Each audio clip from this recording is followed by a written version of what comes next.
Ito pong aking share sa inyo mga bossing ko ay swerte sa wallet. Kung ang wallet ninyo lagi na lamang walang pera mga bossing ko, problemado lagi tungkol sa usapin ng pera, ay gawin nyo na po ito mga bossing ko. Pero ang paggawa ng mga ganito ay mga bandang alas 7 lamang ng umaga. At ibibilad natin ito hanggang alas 8. Ngayon po, kung halimbawa kayo po ay masipag naman, matyaga, pero laging walang pera, alisin nyo muna ang mga laman yan. Kung may mga mga ID at tanggalin nyo muna. Ipagpag nyo muna yan. At yan po ay ibilad nyo muna sa sinag ng araw ng alas 7. Habang ginagawa nyo po ito. Ngayon po, isusulat po natin mga bossing ko ang numerong ito.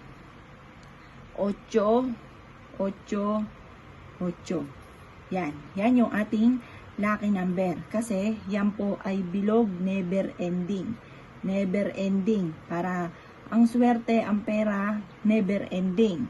Ngayon po, ang gagawin po natin, kailangan natin ng isang butil lamang ng bawang.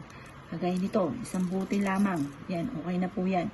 Isang butil. Yung maliit-liit lang kasi baka ang inyo pong pitaka ay umumbok kapag merong ganito. Kaya yung maliit lang ang pipiliin po ninyo.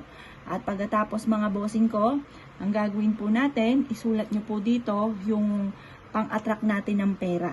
Halimbawa po, 7 million. Yan, walang masamang mangarap. Malay nyo, magkaroon po kayo ng ganyan.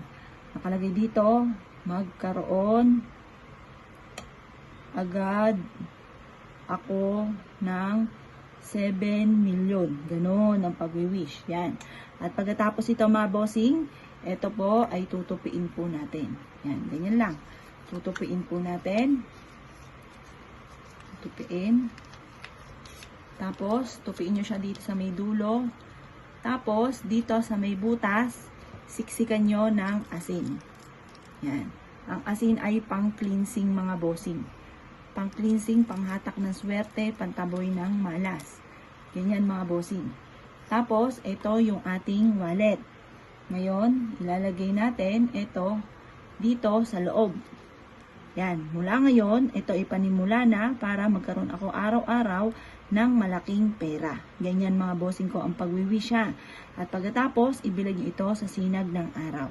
Ngayon, kapag ikaw ay bumili, kailangan sasabihin nyo sa isipan nyo, yung pera kakausapin, sabihin nyo, babalik ka kaagad at maraming pera pa ang isasama mo sa pitaka ko. Ganon ang mga pagwiwish. At pagkatapos, ang inyong pitakang ito ay ilalagay sa mataas na lugar. Huwag na huwag itong ilalagay ang inyong bag, ang inyong pitaka sa sahig. Dapat ito ay sa mataas na lugar, sa mataas na cabinet. Doon nyo po siya ilalagay palagi. Kukunin nyo lamang ito sa mataas na lugar kapag gagamitin. Kapag hindi nyo gagamitin, i-stay sa mataas na lugar. Isa po yan sa mga sikreto para araw-araw ka na mapera, araw-araw na tuloy-tuloy ang pasok ng swerte. Kaya kung kayo po'y gagawa ng ganitong mga pamamaraan, mga bossing, good luck po sa inyo po lahat.